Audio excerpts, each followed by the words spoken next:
मैं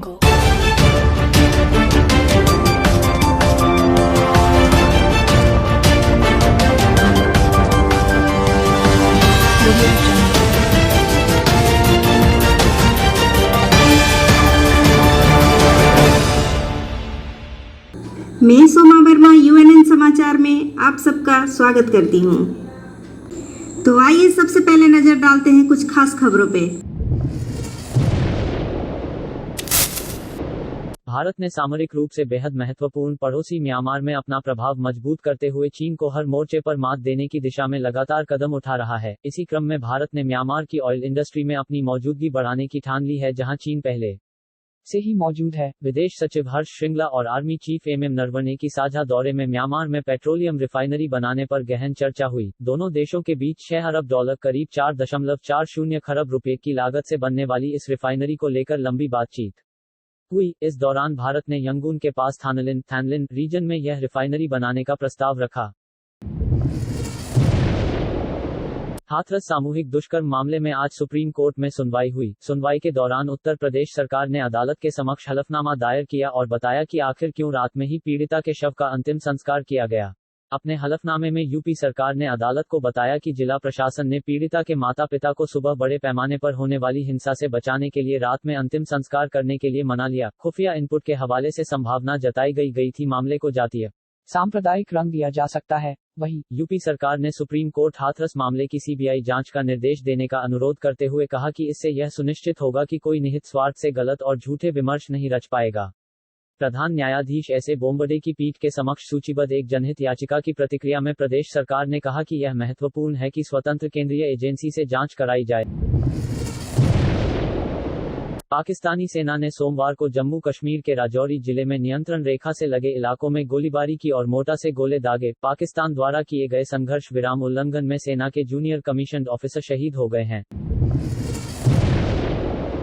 उत्तर प्रदेश के हाथरस में 19 साल की दलित युवती के साथ कथित गैंगरेप और फिर हत्या के मामले को लेकर आलोचना का सामना कर रही यूपी पुलिस ने बड़ी साजिश का आरोप लगाया है। प्रदेश का माहौल बिगाड़ने के आरोप में प्रदेश के 8 शहरों में 19 दर्ज कर 6 लोगों को गिरफ्तार भी किया जा चुका है। इसके साथ ही पीड़िता के परिवार पर गलत बयान देने के एवज में 50 लाख रुपए की पेशकश किए जाने की बात भी सामने आई है। एक पत्रकार और एक नेता के खिलाफ राजद्रोह का केस दर्ज किया गया है।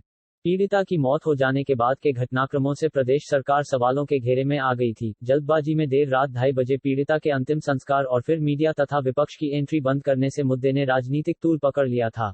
मैजिस्ट्रेट के समक्ष दिए पीड़िता के बयान के बावजूद यूपी पुलिस का यह कहना कि रेप नहीं हुआ है, इसे लेकर राजनीतिक दलों ने प्रदर्शन शुरू कर दिया।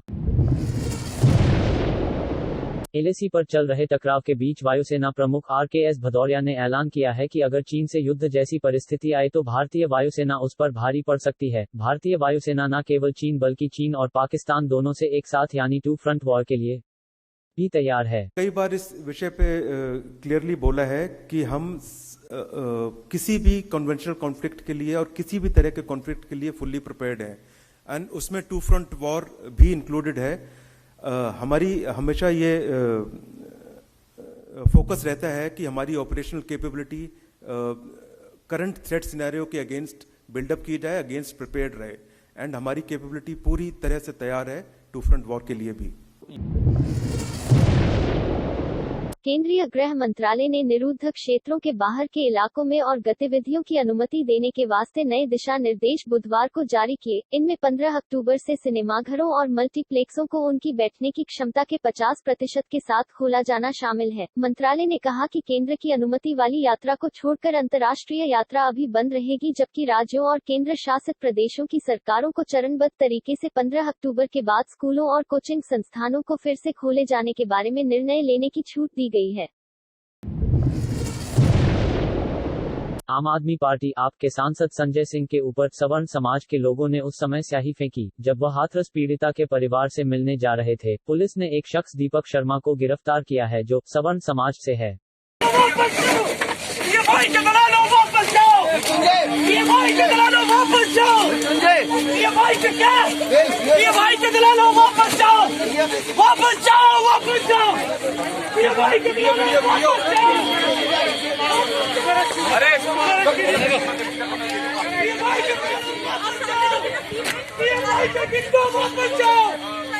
भाई के गीतों वापस जाओ। ये लोग यार राजनीति करने आए हैं, गीत है ये। किसी भी तरह की बातचीत के विरोधी प्रतिबंधित उग्रवादी संगठन ULFA united liberation front of Assam independent ने चीन को अपना नया ठिकाना बनाया है। केंद्र सरकार ने गुवाहाटी के ट्राइब्यूनल को हलफनामा सौंपा है कि टाका में इन उग्रवादियों के कैंप पर म्यांमार सेना के एक्शन के बाद जनवरी 2019 में कैंप तबाह हो गया था। कई सारे कैडरों ने भी संगठन का साथ छोड़ दिया, जिसके अनुसार संगठन ने अपने ठिकाने को म्यांमार से हटा लिया है। आधिकारिक सूत्रों के अनुसार उल्फा चीफ परेश बरुआ ने म्यांमार की सीमा से सटे दक्षिणी चीन के रुई में नया ठिकाना बनाया है। उग्रवादी संगठन का ऑपरेशनल बेस और ट्रेनिंग कैंप म्यांमार के सागेंग सब डिवीजन में है, एक अलग हलफनामे में असम सरकार ने बताया है। सरकार ने कहा कि वह परमाणु हथियारों से लैस देशों के खिलाफ नो फर्स्ट यूज पॉलिसी पर कायम है। भारत ने साफ किया कि गैर परमाणु शक्ति संपन्न देशों के खिलाफ वह परमाणु हथियारों का कभी प्रयोग नहीं करेगा।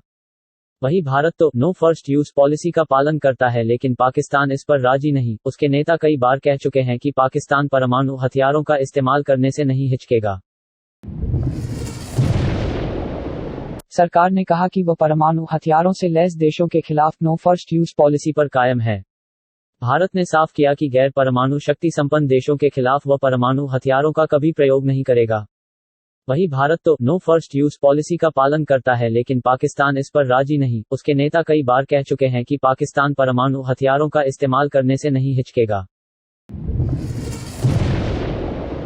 लद्दाख में चीन से तनातनी के बीच भारत म्यांमार से सटी सीमाओं पर सुरक्षा मजबूत करेगा। म्यांमार के साथ सुरक्षा सहयोग बढ़ाने के अलावा तटीय जहाजरानी समझौते भी कर सकता है। इससे बंगाल की खाड़ी पर बने सितवे बंदरगाह और कलादान नदी पर बन रही बहुपक्षीय मॉडल लिंक परियोजना से होकर गुजरने वाले भारतीय जहाज आसानी से मिजोरम पहुंच सकेंगे। इन सब पर मुहर लगाने के लिए सेना प्रमुख जनरल मनोज मुकुंद नरवणे और विदेश सचिव हर्षवर्धन श्रृंगला रविवार को 2 दिवसीय दौरे पर म्यांमार जाएंगे। विदेश मंत्रालय द्वारा जारी बयान के मुताबिक अपने दौरे में जनरल नरवणे और विदेश सचिव श्रृंगला म्यांमार की सलाहकार आंग सान सूकी समेत शीर्ष सैन्य और राजनीतिक नेताओं से मुलाकात करेंगे। दोनों म्यांमार के सैन्य बलों के कमांडर इन चीफ वरिष्ठ जनरल मिन आंग हलेंग से भी मिलेंगे।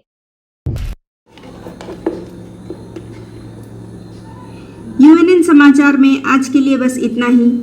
इसी समय कल आप सबसे फिर मुलाकात होगी कुछ और खबरों के साथ। तब तक के लिए सोमा वर्मा को इजाजत दीजिए। जय हिंद, जय भारत।